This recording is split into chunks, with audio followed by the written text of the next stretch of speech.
they know William Ruto loves money. William Ruto is a high-grade prostitute. He loves money. If you present money to him, he will take it in the immediate. So they know with him in office, their interests are secured. Then we can kill the domestic economy so that they can leave us dependent on their imports. And from the imports, they can sell, they can determine the cost of our commodities, even our food. They can determine it because they have made it difficult to grow food. They have made it difficult to produce, to manufacture. So we are dependent on whatever they import. They get cheap.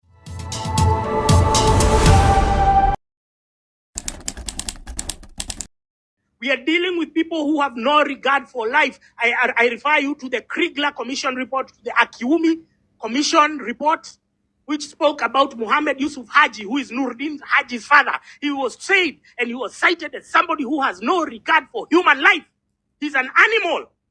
Now, how do you imagine that an animal can give birth to a human? That somehow Nuruddin Haji, because he projects professionalism, he projects calmness, you think that he somehow escaped that genetic mutation?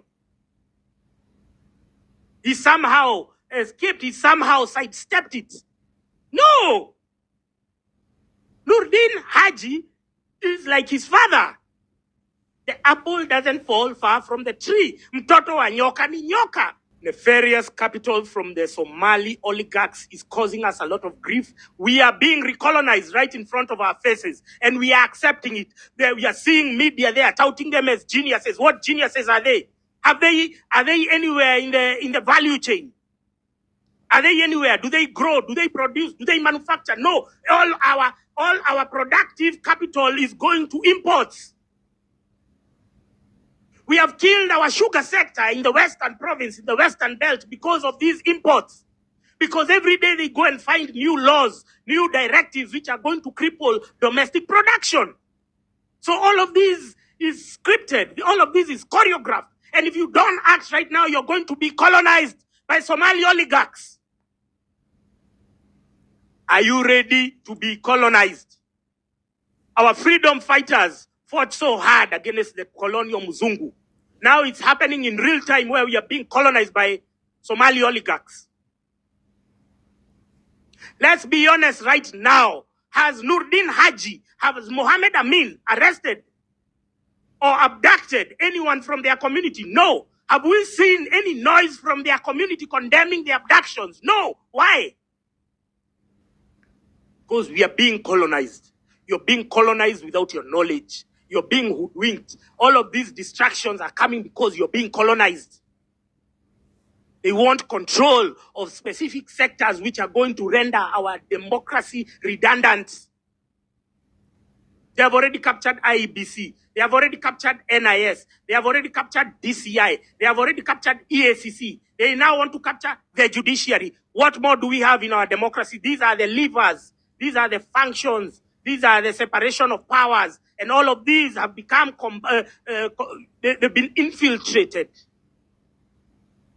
They've been infiltrated by the people who are our oppressors, not their communities, the oligarchs who have vested interests. And I spoke about Russian oligarchs being expunged from the British financial system. If that could happen there, why can't it happen to us? Because we know this money is the one that is being used to capture our government structure. It's the one which is being used to bribe the MPs so as to pass flawed and faulty laws. It is the one which is being used to bribe the judiciary. It is the one which is used to bribe activists so that they can call off, so that because they know William Ruto loves money. William Ruto is a high-grade prostitute. He loves money. If you present money to him, he will take it in the immediate. So they know with him in office, their interests are secured. Then we can kill the domestic economy so that they can leave us dependent on their imports. And from the imports, they can sell, they can determine the cost of our commodities, even our food. They can determine it. because they have made it difficult to grow food. They have made it difficult to produce, to manufacture. So we are dependent on whatever they import. They get cheap shit from Turkey or China. They come and sell us expensively. They become outrageously and outlandishly rich and fabulously wealthy. They've been using that money. They get Chinese contractors to go and build flats in Kilimani. Kilimani, those flats, they look like human zoos. They look like human zoos. And then you're being sold for that shitty unit for 20, 30 million. You're going to be paying your entire life for a mortgage for a shitty apartment. Because they are laundering their proceeds of crime. They are laundering the money that they have used to corrupt the system, to capture all the levers of power.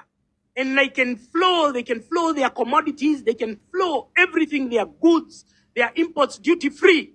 That's why they can send all these hoodlums, this Nurdin Haji, this Mohammed Amin, their seats were bought. Nurdin Haji's seat was bought at 1 billion shilling. You think Nurdin has that money? No, it's the people who are behind him. They paid that seat on his behalf. Same as Mohammed Amin. And when these people came to arrest me, when they arrest us, they are so angry. You can see they are so invested. I even tried to tell them, I'm going to outbid the person who has sent you to arrest me. They cannot even listen because they have been paid over and above their salaries. They have been incentivized to conduct these abductions, these arrests. So do we sit? Do we just sit and wait to be recolonized again? If you look at the people who are encouraging William Ruto to continue perpetrating all these heinous crimes, all these abductions, you will see it's a select clique of people who are benefiting from the status quo. And who is this? Number 1 is Farah Malim. Number 2 is Hassan Joho. Number 3, Junet Mohammed. You think it's a coincidence? We are being recolonized as you watch right now. And if you don't move swiftly, if you don't follow my instructions, you're going to find yourselves back where our freedom fighters, our forefathers fought so hard to remove us from. Why do we claim that we have a functional democracy while everything that has happened have all the hallmarks of this is a despotic regime? We are in a one-party state, and we are claiming that we have democracy because we have a few, the media here saying that we have free media, but there is no free media. If you look at what is written on The Nation is what is written on The Standard. If you watch news, you flip the channels, it's the same crap. So do we really have an independent media? No, that's why they are so threatened by social media, because every day we are telling the truth. Every day we are overcoming all the boundaries they have erected for us to stem the flow of information. We are now talking to the people who they've been lying to, who are the foreign their foreign masters, the foreign diplomats. We are talking to them directly, getting anywhere, but we are gaining ground every day. And I can the noise that we are making every day. Don't relent because of your inherent stupidity. You made our work so difficult. We just want you to tweet. We just want you when you say send an email. And that seems like a tall order because you guys, you're like silly, petulant. You think you know what is happening. You have no clue what is happening. You have no clue what you have set us up for. Because of your stupidity. Because of your penchant for big distractions and sideshows and lies. You spent like 3 months there following Morara, taking you on a wild goose chase of nonsense while your country is being colonized. Your country is being colonized.